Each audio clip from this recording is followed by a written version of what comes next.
Good afternoon, everybody. Thank you for being here today. My name is Michael Immordino. I'm a U.S. partner based in the Milan office, as many of you know. We are here today to discuss the tariffs that have recently been enacted by the Trump administration. While an element of confusion reigns, the steps taken forward and backwards in the last 36 hours with respect to Canada and Mexico and the steps taken with China represent a new U.S. economic policy, and they also represent possibly a blueprint for Europe in the near future. So today, with our experts from Washington, we have Greg Spak and Luca Bertazzo, who will discuss the newly enacted tariffs that are targeting Canada, Mexico, and China. Greg and Luca have extensive experience, and Greg has been a partner at the firm for 30 years. And their expertise extends across a wide range of trade-related matters. These include litigation before national courts, administrative agencies, and arbitral panels under regional and multilateral trade agreements. I will pass the word to Greg and to Luca now. Thank you, Michael. It's good to be with everyone. Wish it were under better circumstances, but I guess it's a time to reflect given the back and forth that we've seen over the last few days and the events of the last few weeks. So we decided to keep the title as President Trump's tariffs, even though, as we know, some of the tariffs did not actually go into effect. But we decided to keep that title because it's not over yet, right? And I think we'll see as a recurring theme, it's this notion of a continued threat is probably one that we all have to learn to deal with. So let's go ahead and jump in. So first slide, look, tariffs are back. They are back as a tool of economic and political policy, let's say. They were becoming irrelevant in international trade, and that's partly because of the entire design of the post-World War II international trading system, which was featured a successive round of tariff negotiations and liberalization of tariffs. There were two aspects. Each country who wanted to join the GATT and then the WTO had to bind its tariffs, that is, set a ceiling on them, and then it had to extend these tariffs on a non-discriminatory basis, MFN as it's called. These were Articles 1 and 2 of the GATT, so you could tell how important they were, these concepts of bound and non-discriminatory. And then, of course, we had preferential trading agreements, right? The famous NAFTA, the European communities themselves was a type of Article 24 agreement, and then of course CAFTA, and several other free trade agreements, preferential trade agreements around the world. These were also exceptions to this non-discrimination principle, but they were permitted exceptions with the idea that even pushing further on liberalization of trade would help the world move forward towards even more liberalization on a multilateral level. You've always had sort of special tariffs, anti-dumping, anti-subsidies, but these were only permitted after certain investigations and procedures under domestic law. This sort of proved the general rule that tariff levels should continue to drop. But we know that President Trump used tariffs more strategically, and frankly, President Biden didn't change things. He kept most of the Trump tariffs and even went a little farther on some of them. So this time around, President Trump seems intent on keeping his promise to use tariffs even more in his second term. And as we'll see, and a bit ironically, his first moves are against the precise countries that have these so-called preferential trading arrangements or agreements with the United States. And that includes Colombia, Mexico, and Canada. And with that, Luca's going to dive into some of the details on what we've seen the first few weeks, and I'll be back at the end of the presentation. Thank you, Greg. And yeah, as you said, we have 2 very busy weeks, especially during the weekends. We will go through the various developments of these last 2 weeks, starting with the first salvo and the recent spat between Trump and President Petro in Colombia. Colombian President first blocked 2 military flights from the US carrying deportees And in response, President Trump immediately threatened Colombia with 25% tariffs on all imports from the country, and they were expected to be raised to 50% within a week if President Petro wasn't given in. The threat was also including a travel ban for Colombian citizens, revocation of visas, and the suspension of these visas. And in turn, Colombia also threatened retaliatory tariffs, but it's interesting the fact that all these paths started on Sunday, January 26th, and it ended on the same day when in the evening, the White House announced that an agreement between the two presidents was put in place and was pausing all efforts to impose tariffs between the two countries. And as you all know, the last weekend was a busy one again. President Trump took aim at Canada, Mexico, two of the biggest allies and economic allies of the US, and China, a frequent aim of President Trump. On Saturday, President Trump issued 3 executive orders, and which were imposing tariffs on Canada and Mexico for 25% tariffs, and with only one exception, which was related to Canadian energy resources exports, and a 10% tariff on all imports from China. Although the executive orders were not particularly clear, the reference in these orders to all articles was suggesting that the tariffs would apply to everything, every product that was entering from these countries for consumption. And the executive orders had some minor exceptions, but the vast majority of the imports was going to be impacted. Canada also retaliated. On the same day, they immediately announced 25% tariffs on US exports. These were supposed to be a 2-wave approach, amounting to more or less over 150 billions of Canadian dollars. The first wave was supposed to start today, not today, and was impacting only 30 billion of Canadian dollars. And as you can see, was mostly alcohol, spirits, arms, ammunition, and other products.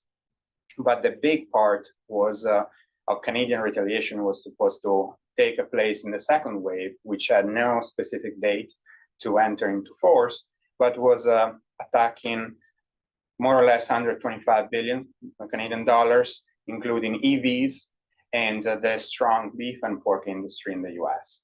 And also some Canadian provinces announced their intention to apply province-specific retaliatory measures, especially aimed at some of the states in the US governed by Republican governors.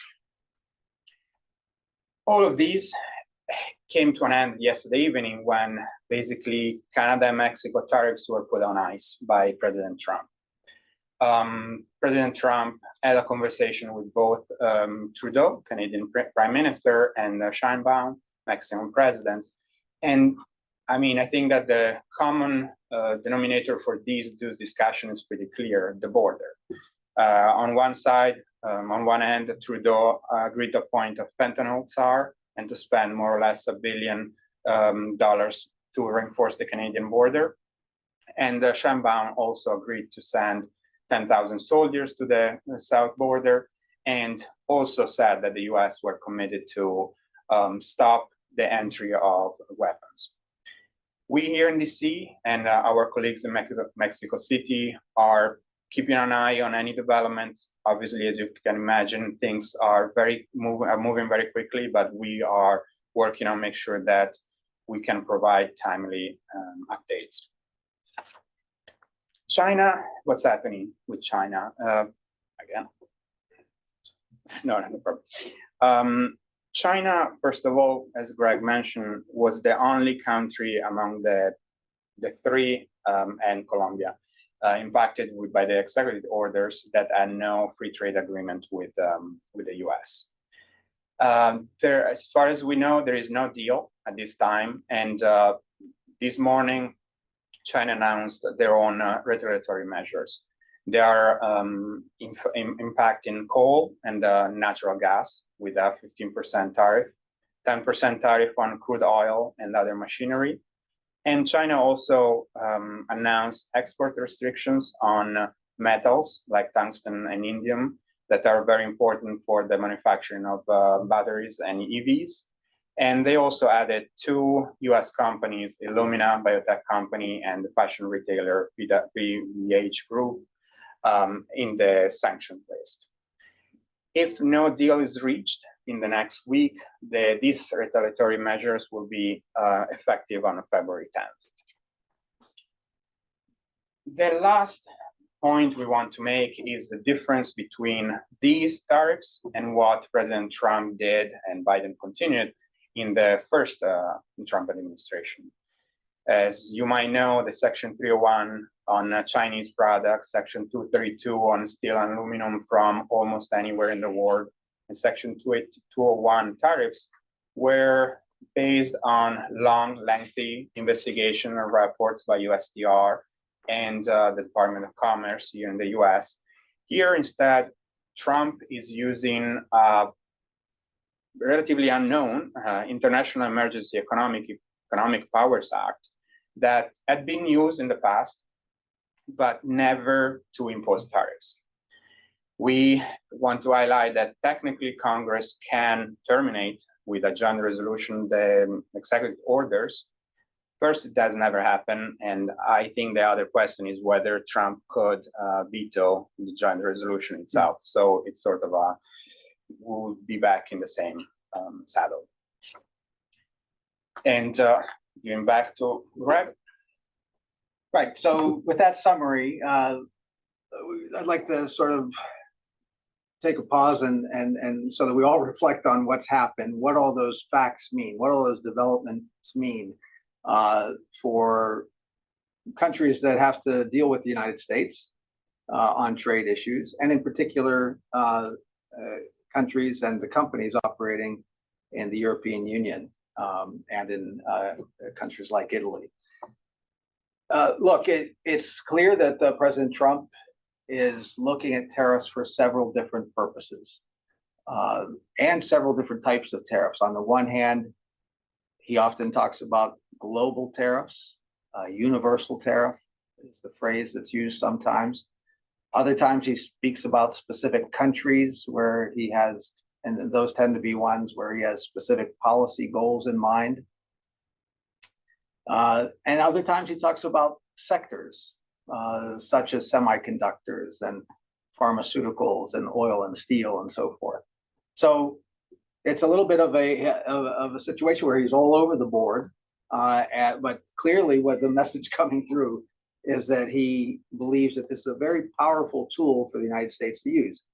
And why? I think, it goes back to the philosophy of many of the people around the president in the first administration and again on the second administration, where they believe that, look, the US market has a tremendous value, and the United States, in designing its policy, has undervalued market access, and he is intent on using that market access as a lever to achieve other policy goals, whether they're economic, social, or political.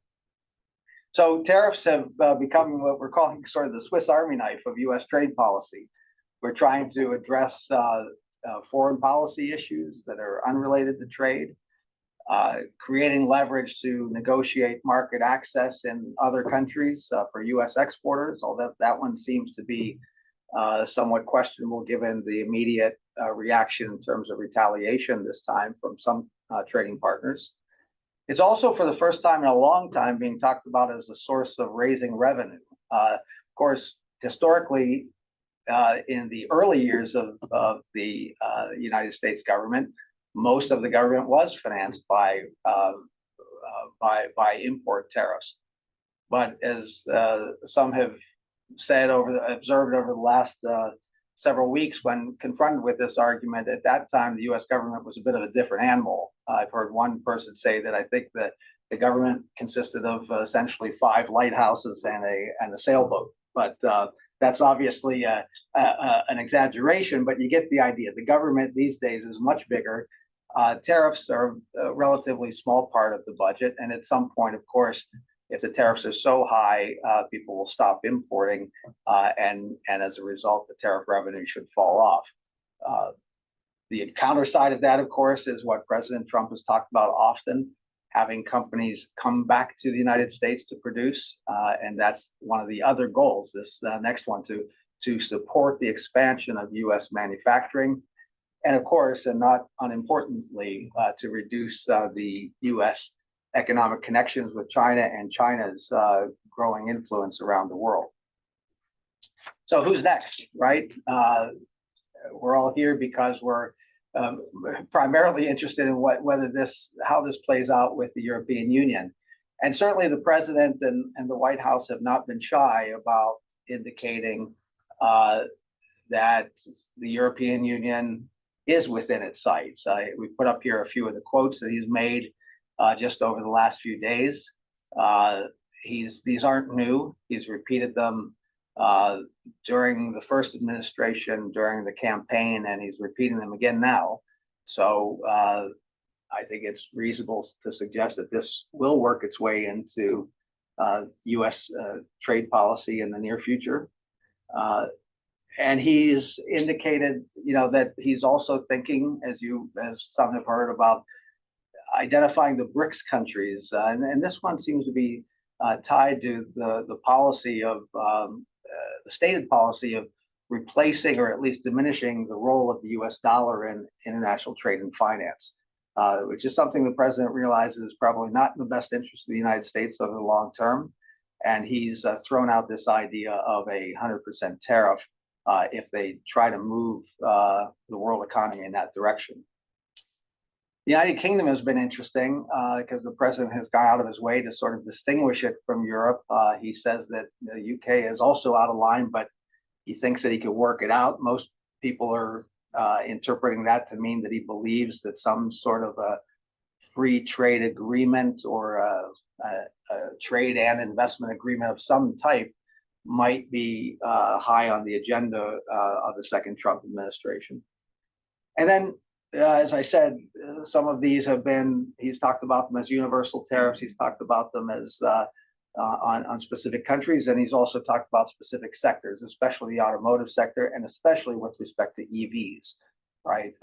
There's a little bit of a contradictory messages from the Trump administration so far on EVs, because on the one hand, he is trying to unwind some of the consumer incentives, but at the same time, he seems to want to ensure that U.S. consumers don't get hooked on imported EVs. So that seems to be what's behind these threats. So the other thing that's interesting to see at this point is that just from the first few weeks and these first forays into the application of tariffs and threats of tariffs in the first few weeks of the Trump administration, it's interesting to observe the different responses from the governments.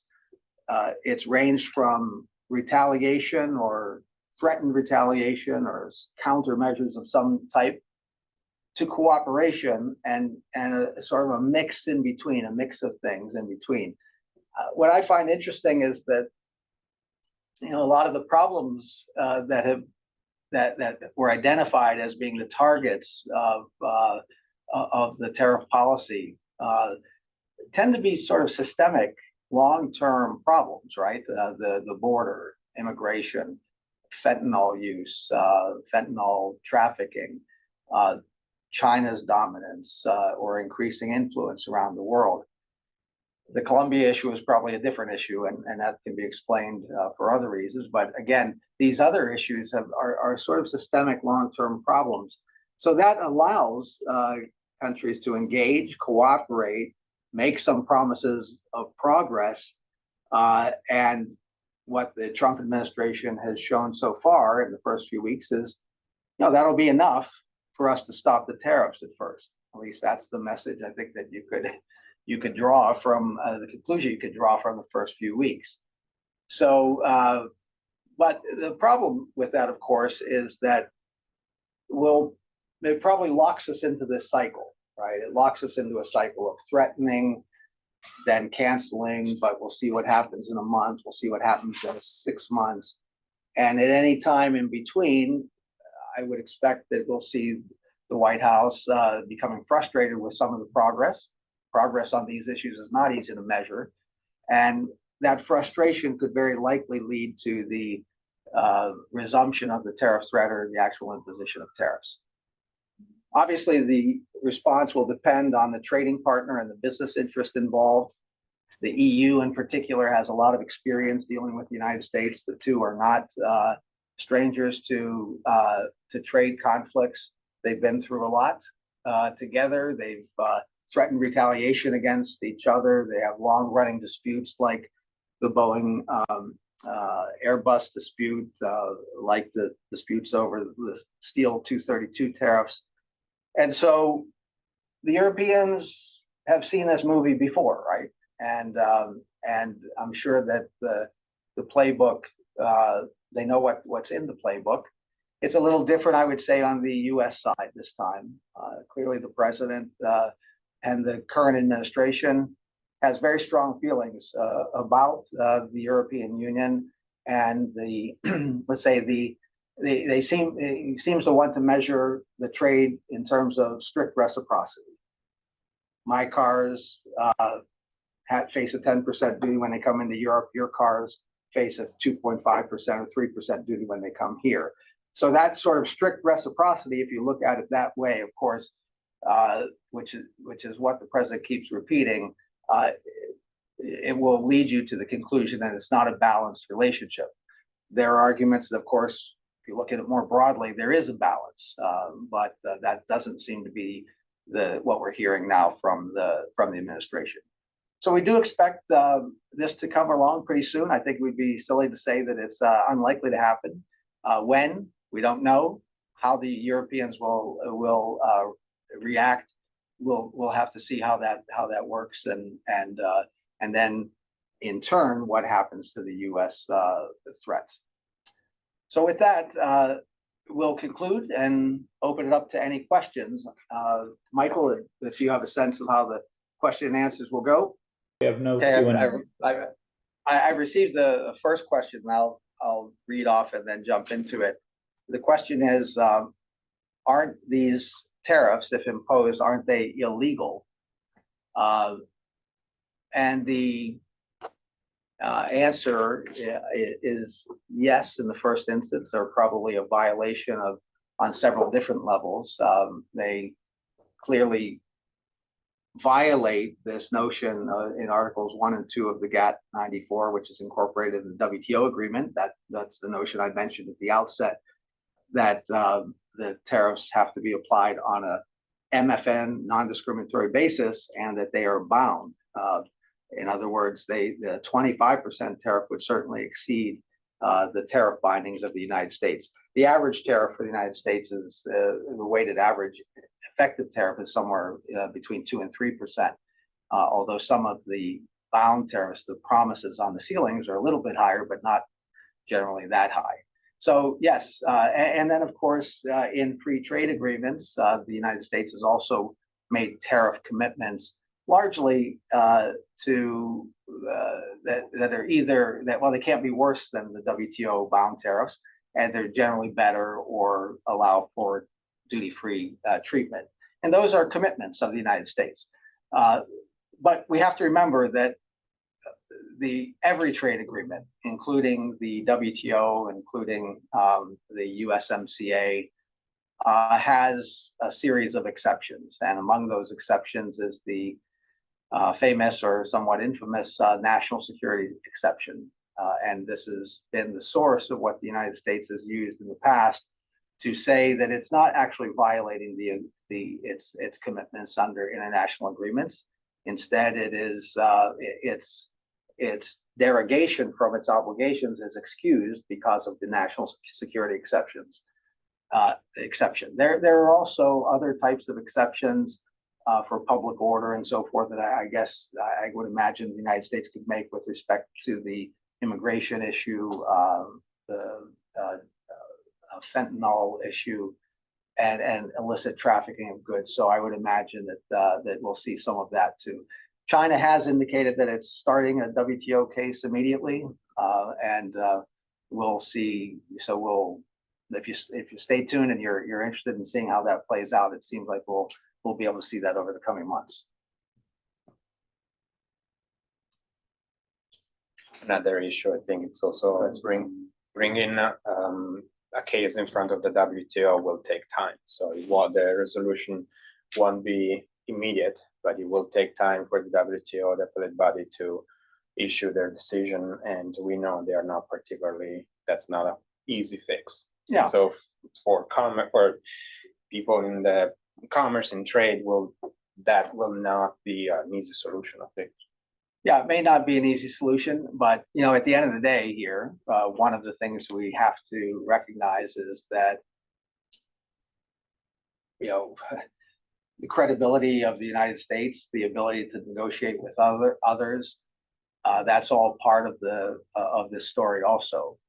And I would assume that you can only do this so many times to your trading partners before your trading partners and others start to think that you're just not a reliable partner any longer. I wouldn't say that we're close to that now, but certainly there are those who believe that this kind of an aggressive use of tariffs and constant derogation of the obligations under international agreements will, in the long run, maybe in the medium term, also undermine the influence of the United States and lead more people to other trading partners such as China, which again is something that is not part of the U.S. goals here, policy goals. So the next one is Italy potentially going to be carved out from tariffs because of Meloni's relationship with Trump? I'm taking this one. I think that first of all, Italy being part of the European Union, that might not be as easy as it seems. It's possible that, and we have seen in the past, the personal relationships of other prime ministers or other political parties in other countries have always played a very important role with President Trump. So it is possible that Meloni might help the European Union. I don't think that Italy will be carved out totally. It will be interesting to see that. Yeah, it's interesting. The United States, in terms of tariff policy and trade policy, has looked at the European Union in two different ways. It has, for tariff purposes, and things like anti-dumping duties and these other kind of special import tariffs I mentioned before, the United States treats each individual member country of the EU as a separate country. So it's interesting that the question is good in the sense that, look, in other parts of U.S. tariff policy and trade policy, the United States treats the individual countries as if the European Union didn't exist.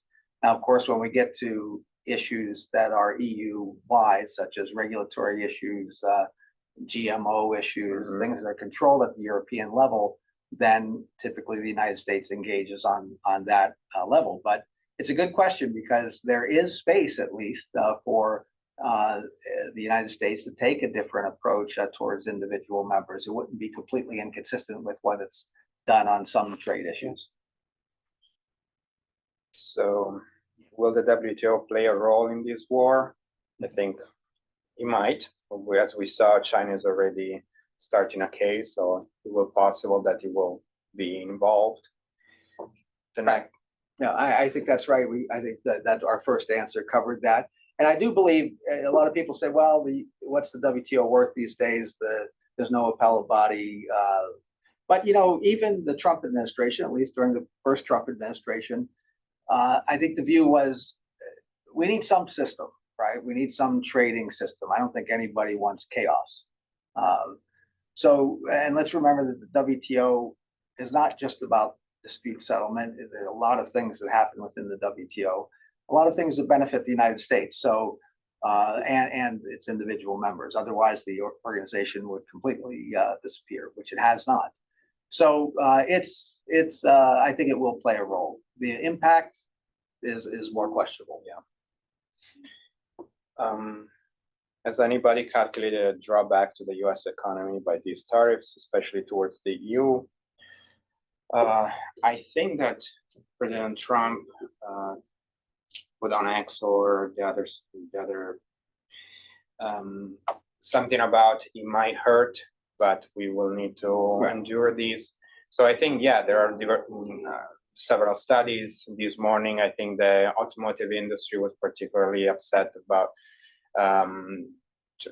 tariffs on Canada and Mexico. The US automotive industry is completely integrated, parts of cars, and the steel starts in one place, the parts are moving back and forth. So having tariffs across the board in each direction would multiply the cost of manufacturing several times, and I don't think that anybody wants that.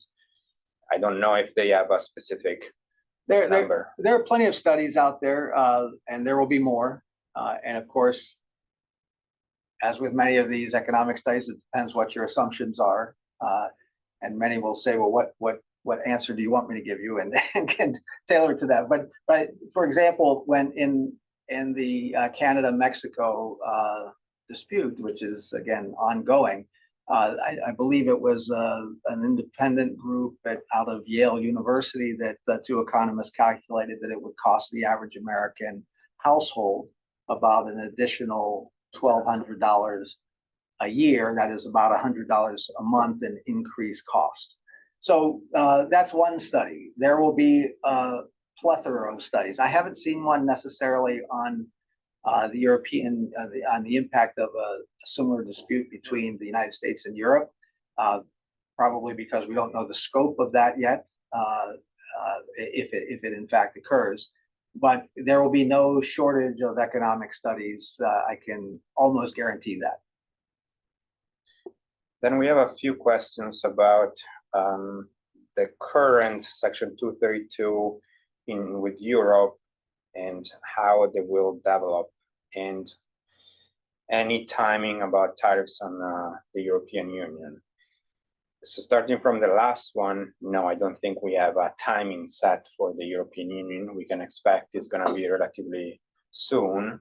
Trump has already committed to that. We had a couple of sentences in what he said last weekend or even yesterday. So they will come, and probably sooner than we would like. For the current Section 232 system, I think it's in place until the end of the year. And the European Union and the US are still coordinating and shouldn't change. But the president didn't want to enact any exclusion process, at least for the tariffs on Canada and Mexico. And so the assumption would be that they wouldn't do so even for European tariffs in the next round. But again, as Greg said, it's not clear yet what the extent will be. All tariffs, all exports, all products, just a niche, just steel, just aluminum. Yeah, there haven't been many statements from the Trump administration about changes to the 232 system, except there's been sort of a constant drumbeat over the last several months with respect to Mexico and what the U.S. steel industry has claimed to be a surge of Mexican steel. Of course, remember that with Mexico, as with Europe, the tariffs were sort of on and off, and then tariff rate quotas in Europe, and Mexico is out, but there's sort of an understanding that there's kind of a soft quota subject to monitoring and an anti-surge mechanism. So that's been the only kind of policy statements we've seen on 232 relate to Mexico. I haven't seen any specific indications of change for the current system that's being applied to Europe. And these last two questions, whether we see these tariffs as a strategy by Trump to pressure the EU into choosing whether to side with the US or with China. Personally, that's a personal response, but I don't see, I mean, I think that these tariffs are actually doing the opposite in the sense that the European Union has never announced or renounced the allyship with the US. Actually, they've tried to get closer. And these tariffs might have the opposite reaction, where the European Union might try to get closer to China. And so, no, but it's hard to know. I would assume that policymakers in the US feel pretty confident in the US-European relationships. Now, that doesn't mean that precisely this kind of a move against Europe would give strength to those in Europe who argue that the United States is not a reliable partner. So, but I think the US administration probably believes that there's enough reliance, goodwill, deep relationship with Europe, and most European countries believe that if the world does continue to move towards this, I've heard some people call it bipolar world, multipolar world, but I think the United States policymakers, at least now, believe that even though they have differences, the Europeans and the Americans and the Canadians are, and the Mexicans even, are all on the same team, let's say. But as Luca says, and as we mentioned before, these types of actions will put pressure on those who are trying to maintain and deepen that historic and traditional relationship.